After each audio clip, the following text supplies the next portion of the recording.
مبارک افغانستان په خپل لومړی لوبه کې زیمبابوې ته ماتې ورکړه.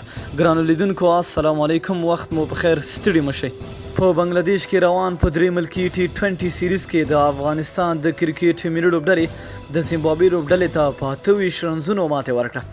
افغانستان په خپل پاڼۍ کې په 20 اورونو کې د 15 لوبغاړو په سیدلو 190 رنزونه جوړ کړل.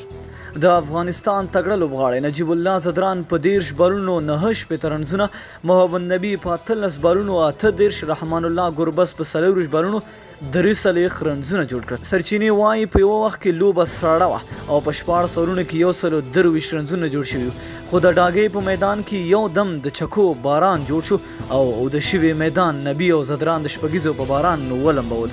د زیمبابوې خلاف نجیب الله زدران او محمد نبی د خپل لوبډلې د بیټینګ په تاریخ کې نوی ریکارډ جوړ کړ او په 2 بالونو یې پرله پسې چکې یا شپږیزې ووهلې. د افغانستان تکړه بالر او کپټان راشد خان په 4 اورونو کې 28 رنزونه ورکړل او 2 لوبغاړي وسوځول. فرید احمد بیا په 4 اورونو کې 15 رنزونه وکړل او 2 لوبغاړي وسوځول.